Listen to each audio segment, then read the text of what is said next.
Welcome from the deep. I'm Mike Finder. And I'm Batman. And his name is Brett. You can see his name down there. See that? Batman. His name is Book of Batman. And today we're going to be talking about the 1988 film Die Hard. Yeah, we are. Brett and I have a little bit of a history with this movie as far as arguing in the past about whether or not Die Hard is a Christmas movie.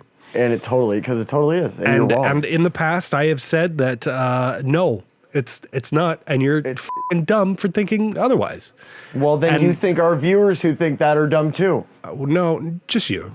Well, that doesn't work. I just don't like you. That's all it is. No, I know, but logically it doesn't work. I'm okay with you not liking me. I accepted that like 20 fucking years ago. Good. You can't just shit on the viewers though.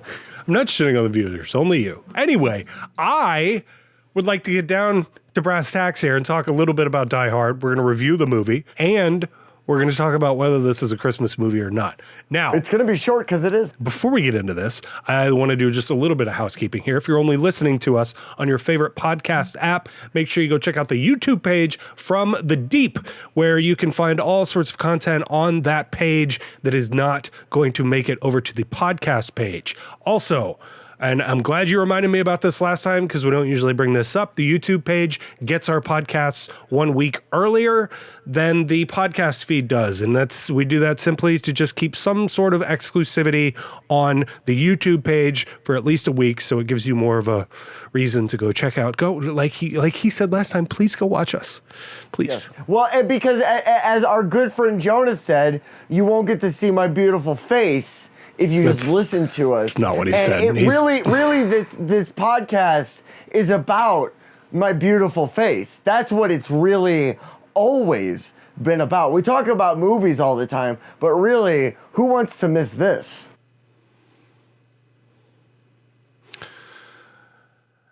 And if you're only watching us on YouTube, make sure you go check out our podcast over on any of your podcast apps that you favor, Spotify, Apple Podcasts, and the like. And I'm starting to realize, why would anyone do any of that? Because of what's happening here today. Because I'm beautiful. Dead meme. So today we're going to be talking about Die Hard. Now, this is only my second time ever watching this movie. So give me your synopsis, because you've been watching this since you were a child. I will approve or disapprove, and we will move on. Yes, Die Hard is the story of how over the course of 35 years, Bruce Willis kills Alan Rickman, R.I.P. Oh, too soon. No, not too soon. No, Die Hard is a story about John McClane. I don't even really think I need to give a synopsis to this. I mean, even if you don't like the movie, you probably know what it's about. But John McClane is invited to Los Angeles by his bitch of a wife to their Christmas party for her company, where Alan Rickman and his cronies come and take over a tower for nothing more than a few $100 million. Isn't it $600 million? $640 million right. in negotiable bearer bonds and apparently samurai armor. Yeah, I was so amused by that. It doubles as the personal collection of the CEO. Also, before we get super into this, we also saw this in the theater, which is kind of where this is coming from. We both were able to catch this at a matinee with multiple other people, and so we had a very different experience watching this than we usually would just watching this at home. Mm-hmm. And frankly, I had a lot of fun being in a theater with other people watching an older 80s movie like this. Oh, that is good for you. I did not. Why? I don't know if it's the theater that I go to, the fact that it's cheap tickets mixed with the fact that you can get alcohol there. But it's like, dude, people were having like individual conversations. I was really hoping for people to be like, yay! Like, dude, when the title card popped up, I was the only one that went. Yeah, dude, I had the exact opposite experience. People were cheering and clapping and screaming and the whole thing, but they were not like doing it in a way that was getting in the way of me watching it. They were all super on board to watch Die Hard in a theater, which was very fucking cool. Well, like the two guys next to me We're having it was a quiet conversation. I will say this: the theater I went to, the volume was low too, and so I'm starting to think that the theater I go to that I'm not going to call out, I'm starting to think that maybe it's like a budget theater, and so it appeals to people that aren't really going for a movie going experience. Now, I did get people that were like people that obviously love the movie, and like when like at the scene where he's like, this is Christmas music, when Argyle says that in the limo at the very beginning, the guy, one of the guys on my other side did say it along with him. So there were people in the theater that were into it, but I was hoping more for what Marvel fans get when they go see the shitty crap they like to watch. And I didn't get that in this. So you had unrealistic expectations and were let down I might by, have had by unrealistic expectations. Well, you know, Mike, the way society acts should align with the way I think. Well, and that didn't happen. What's very funny? Shame on everyone else. Well, what's very funny about that is I pretty much got that experience. You're a bastard. I didn't even, I admittedly am not that big of a fan of action movies in general. And right. Like I said earlier, this is only the second time I've ever seen this movie ever, so I don't have a whole lot of nostalgia attached to it in the same way that... It's a theater movie though, right? Everybody else seemed to in the theater. It is wildly different watching this in the theater than it is watching it at home. And I will say I enjoyed it a lot more this time because we saw it in the theater. And this goes back to something we were talking about. Was that the Sacrifice Game episode? It was recent, where we were talking about how you get a different experience and a different perspective on a movie whenever you watch it, not only with other people, but on a big screen in a different setting. Yeah.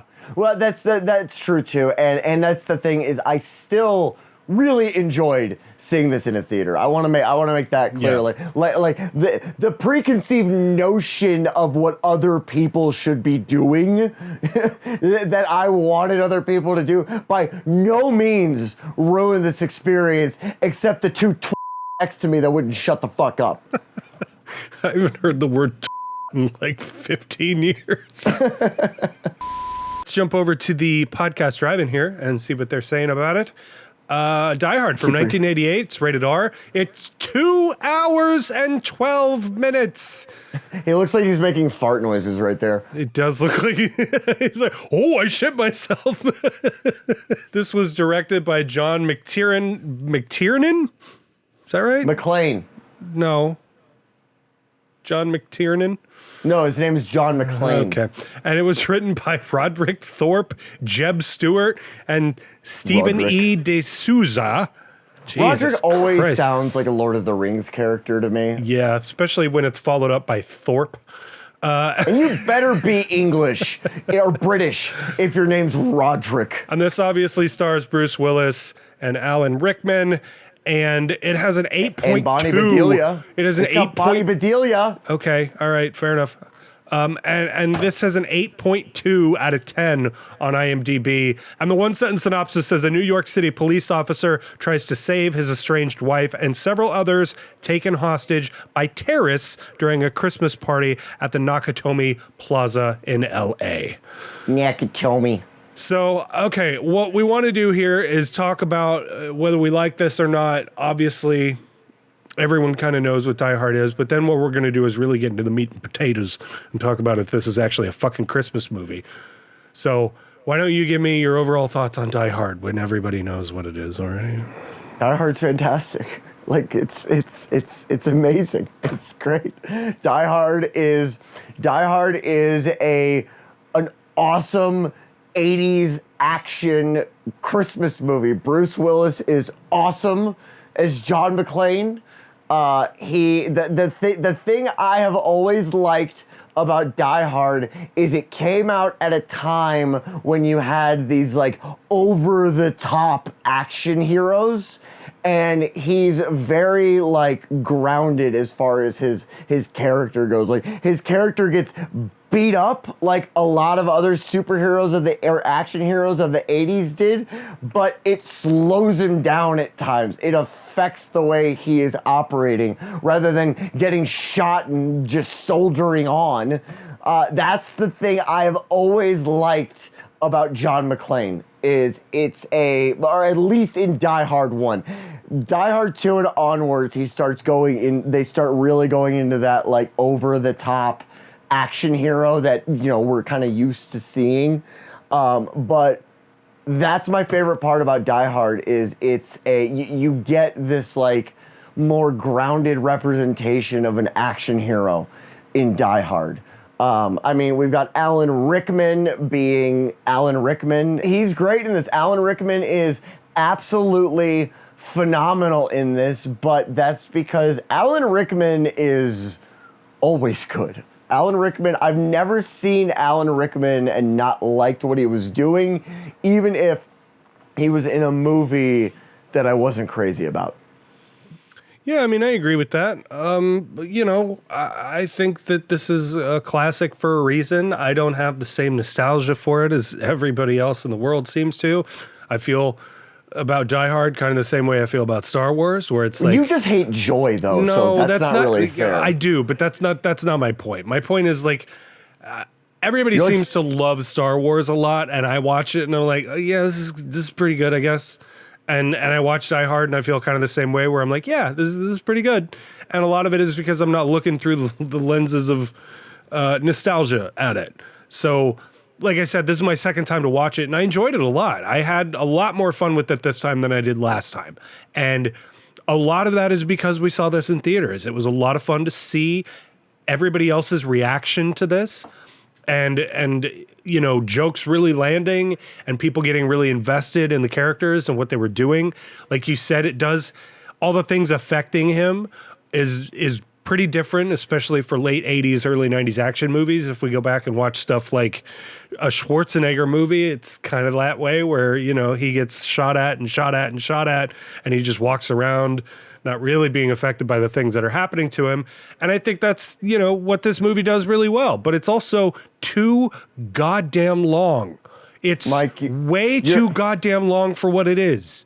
90 minutes would have been more than enough for Die Hard. You're like Scrooge with the social standing of Bob Cratchit. I don't know what that means.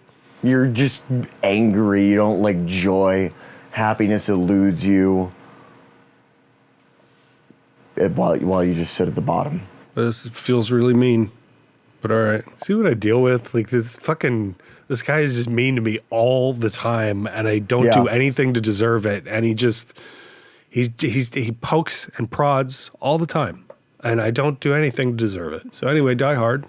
Oh, that's right. We were talking about Die Hard. Sorry, we turned into a couples therapy session there for a second. My bad. But no, this is fun. I don't think it's anything phenomenal, but it's a lot of fun. And I just don't.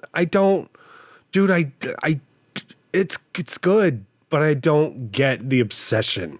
I don't get it. The same way I don't get the obsession with Star Wars or any other countless things that the entire world seems to love, where I'm just like, I do not get it.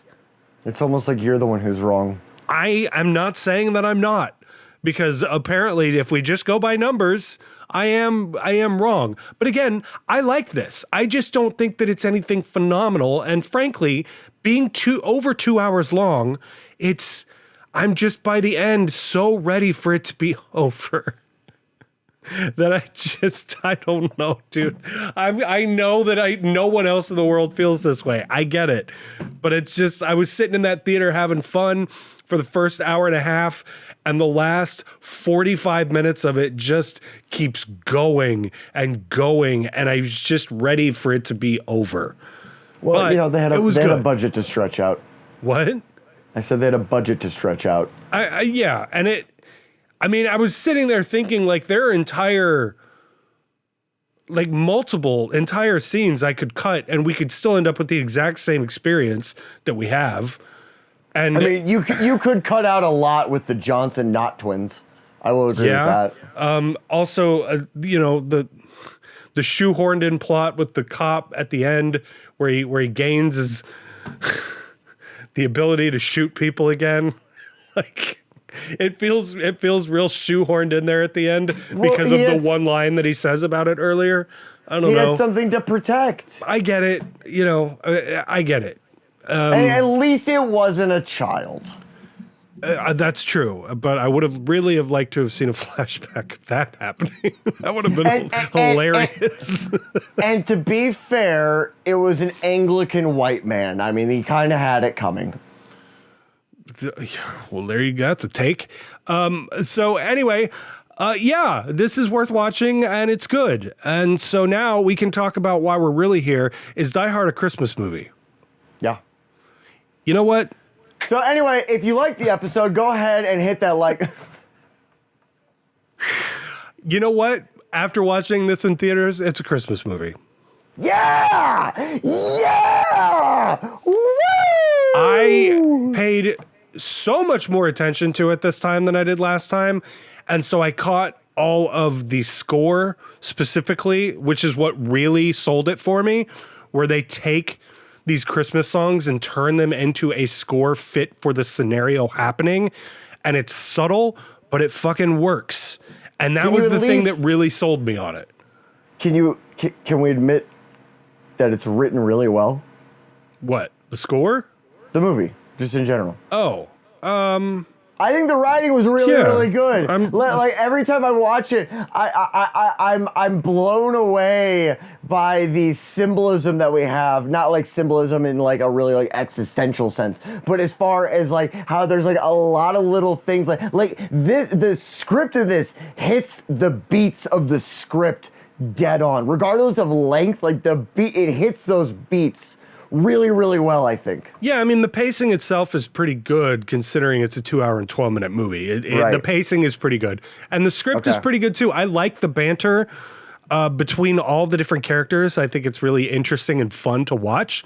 And you set it on top of the background Christmas thing that they've got going on, and it really only decorations. That's really all it is. But it's decorations. It's macabre Christmas jokes.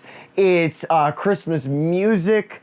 And even the director and the writer have said it is absolutely a Christmas movie. Yeah, but what did Bruce Willis say about it? Bruce Willis can go fuck himself.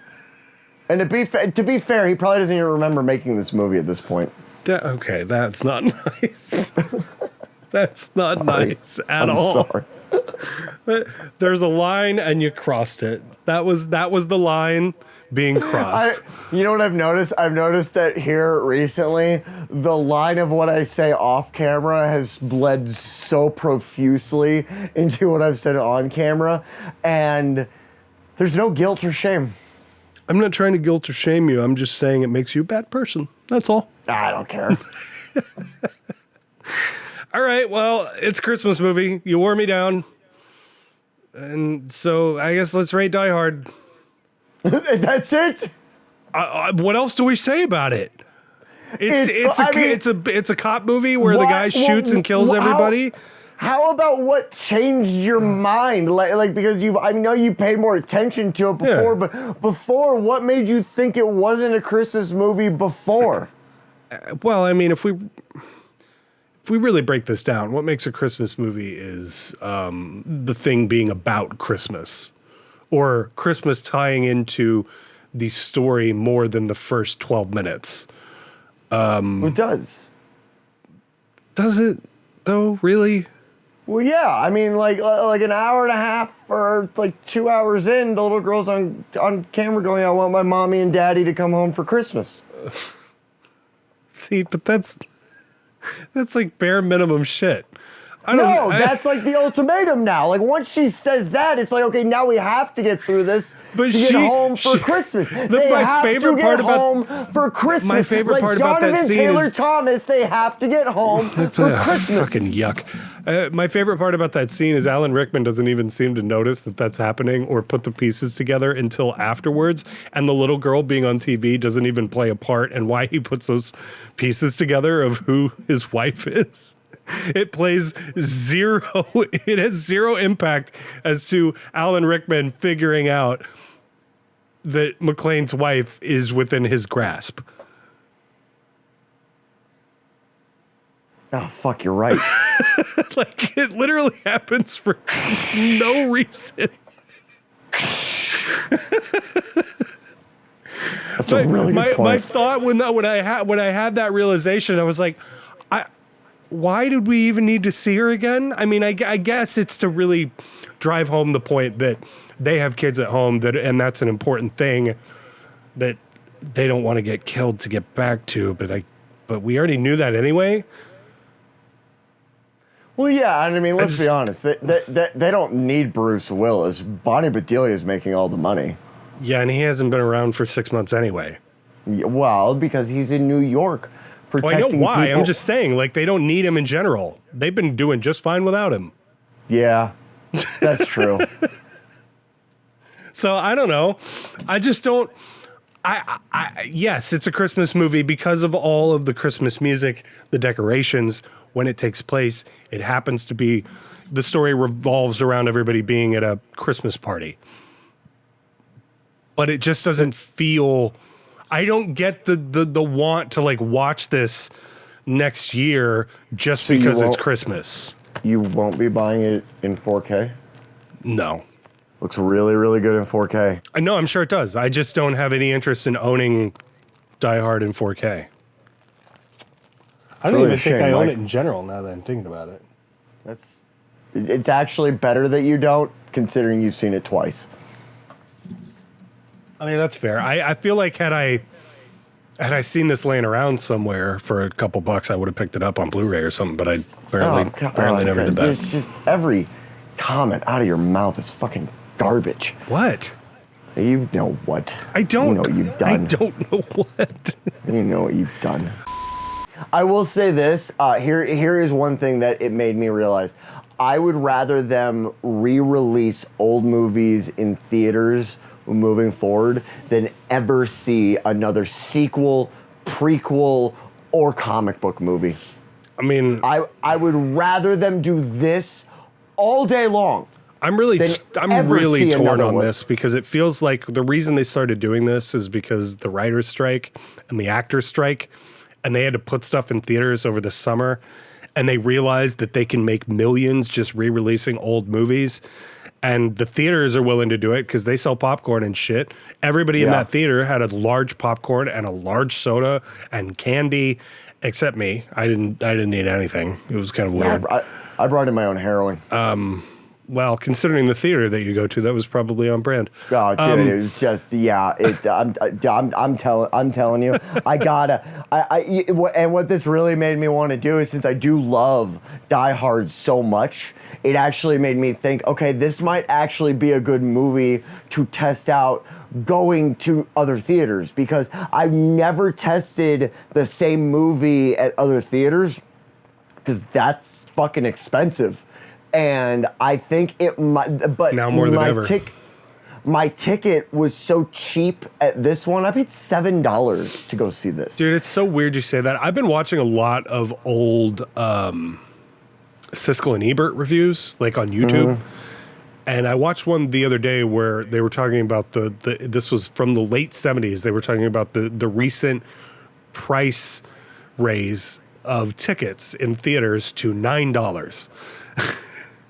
And so you paid less to go to see this movie than people were paying for tickets in 1978, I think is when that fucking episode was from. So yeah, but where were they watching it at? I mean, Siskel and Ebert in like what, LA or New York? Yeah, they were in LA.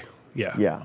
So because I remember going and seeing movies in the theaters back when I lived in California, and my parents talking about, I can't believe that tickets are $10. Well, and that's the thing. The theater I go to, they're 14 to 18. Yeah. Like easily. So that's why I'm saying, though, this I think will be a good movie to test that out on, because I have felt in the past that the audio wasn't quite right, that the picture quality wasn't quite right. Like the last several movies I've seen in the theater, which have all been at this same theater, I go and watch them and I'm like, dude, these look so much better on my TV. Yeah, I mean, I didn't notice that at all. I half expected to walk into this theater and them just be playing a Blu-ray. Like, I really did expect that.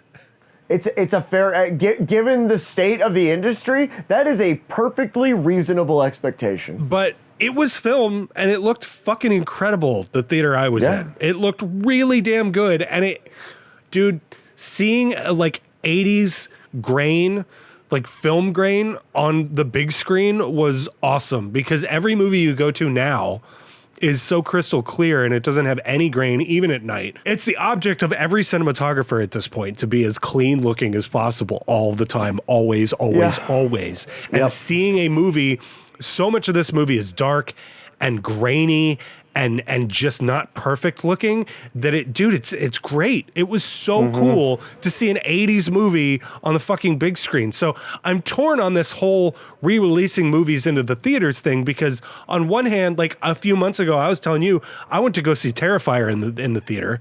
The first time I watched that was on streaming by myself in a dark room, and seeing it in a room full of people that purposely went to go see Terrifier in a theater knowing full well what it was a completely different fucking experience than just watching it alone. And it made that movie so much more fun and less intense and shit, seeing it with all those other people, because everybody was collectively having fun with it. Whereas when you watch something alone, or even with someone else alone in your house, it just, you don't get that same experience. So I'm really torn on the whole re-releasing shit, because they could just do this forever and not make new movies and continue to milk millions out of people. So but again, I'm not saying that I don't want them to make new movies. Right. Because I would love for people to make new movies, but they're still not doing that. And if it's between going and seeing another comic book movie, another prequel, another sequel, I would rather go see this kind of thing with people that already have an attachment to it from and don't get me wrong, I know that there are boutique theaters out there that do that. But I would rather go see movies that I love in the theater than just another shit pile being vomited out by Hollywood. This is the thing, though, is it opens them up. Like, I just looked on you're right. On the AMC the potential app. Is not good. Right now, they are playing Die Hard, Elf, Christmas Vacation, Dr. Seuss's The Grinch, the animated one that came out a few years ago, The Polar Express. Actually, that looks like it may be it. But there's multiple fucking movies in the theater that I go to on a regular basis, all being played at the same time during Christmas, because nobody's making good Christmas movies coming out theatrically anyway. Well, that's true, but I don't consider the other ones you just listed off. Maybe Polar Express, despite the hauntingly scary animation. I don't consider those to be like theater movies. There's nothing I'm going to get in a theater out of those, because there's not the impact. There aren't the moments of people connecting and expressing themselves like with Die Hard. Or Terrifier. Or Terrifier. Yeah, exactly. But like, dude, like think about it, like Jurassic Park, that's a theater movie. Yeah. And I would go see the original Jurassic Park in a theater again. I would totally do that. I did do that when they released it for, what was it, the 30th anniversary or whatever. Yeah. So I actually, to date myself here, I saw the original Jurassic Park in a double feature with, would you like to guess what dumpster fire of a 90s movie I got to see in a double feature with Jurassic Park when I was a kid? Dude, I don't know, Falling Down? You think, as a 7-year-old, my parents took me to see Jurassic Park. I saw Falling Down way too early. I don't know. Yeah, no, you and Brittany both. I am surrounded by people that saw movies way too early. We had HBO also and Showtime and all the box movies. So I was seeing stuff with no one having any idea that I was watching them way too early. So latchkey kids. I mean, it wasn't even that. I just had a fucking TV in my room, and I would just watch whatever. That was also why I would watch Showtime at night way too early, too.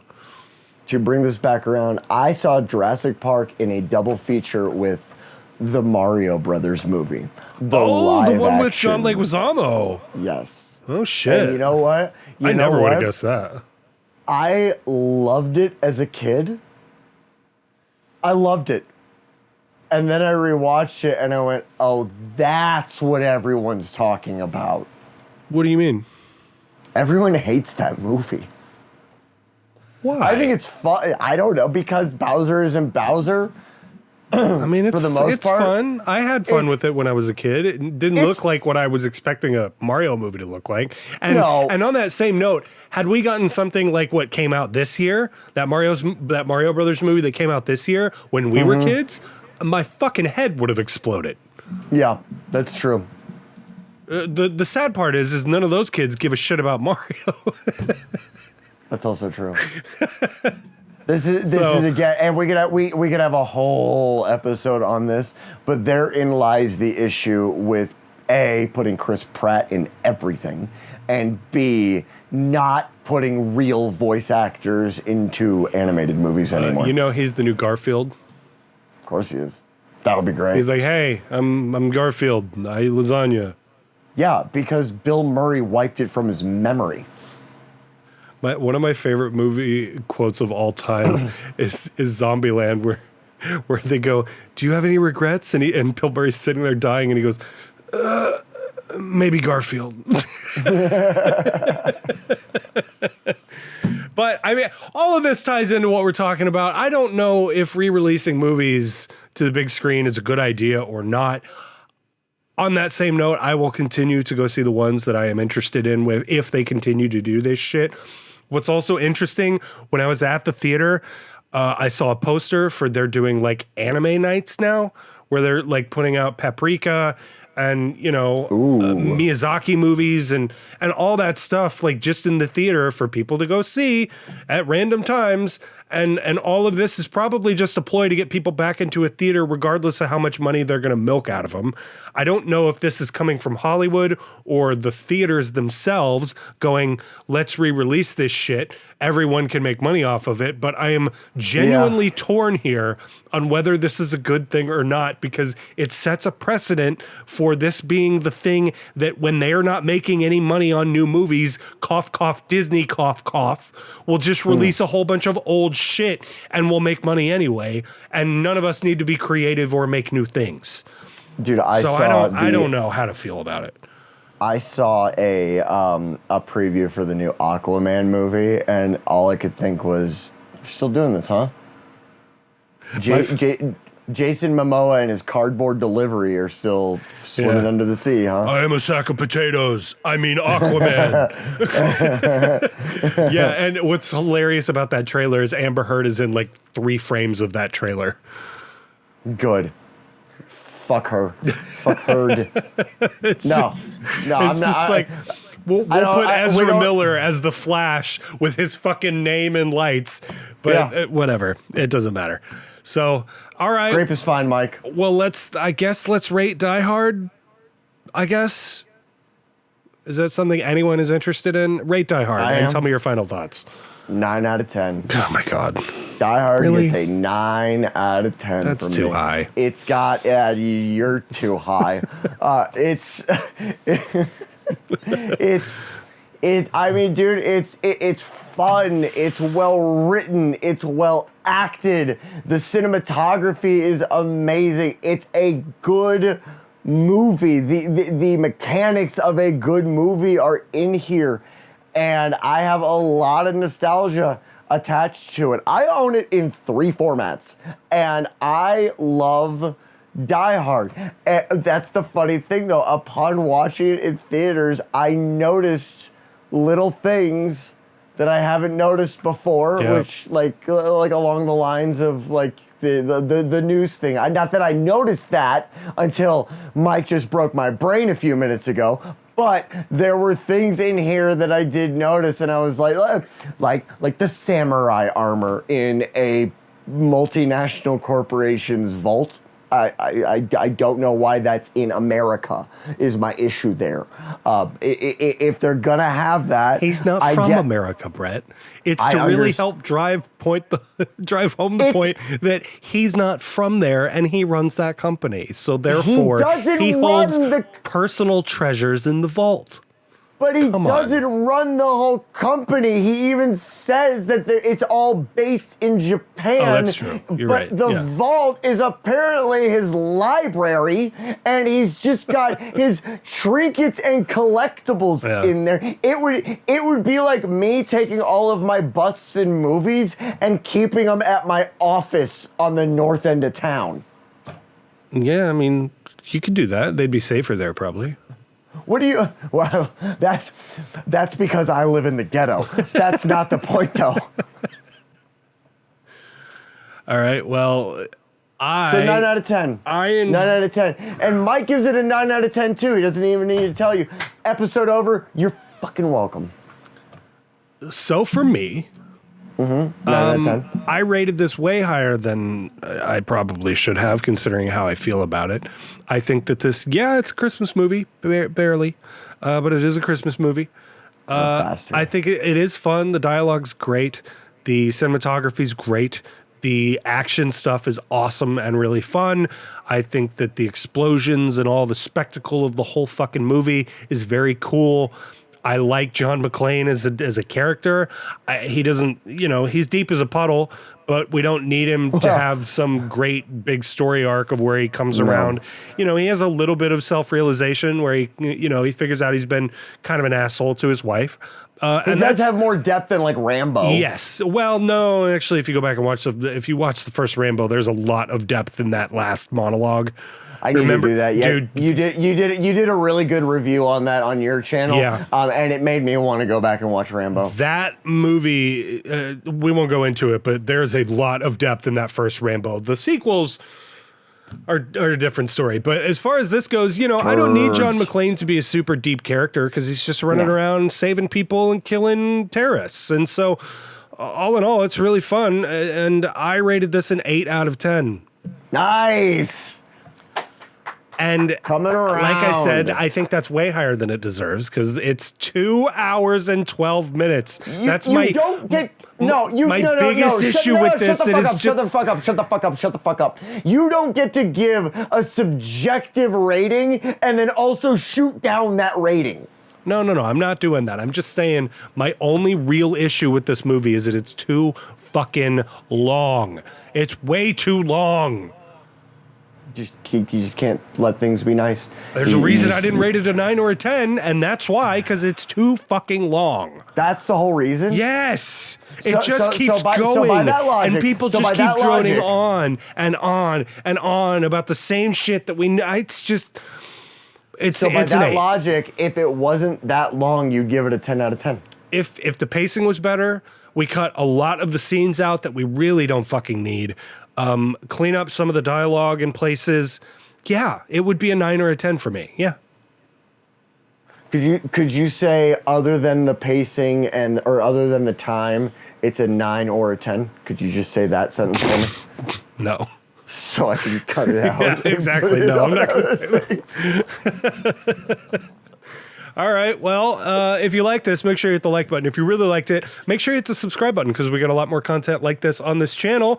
Like I said, if you're listening to this on Spotify, why don't you go ahead and give us a rating? That really helps us out a lot, as well as Apple Podcasts or any of those other podcast apps. It really helps us a lot if you give us a 5-star rating, if that's how you're feeling about it. If not, give us a 1 and go fuck yourself. And for the 500 subscriber, Mike will give you a hand job. Let's get to 500.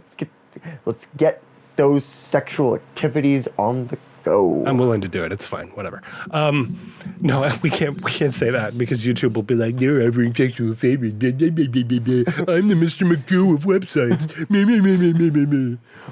Mike the Finder, shitty gigolo. So, all right. Well, if you got all the way... Schneider. So if you got all the way to the end of this, we really fucking appreciate it. Make sure you hit the subscribe button on the YouTube channel. We really appreciate all the new people that have been coming around, seeing all the good stuff. And we will see you guys next time from the deep. Bye-bye. Ta-ta.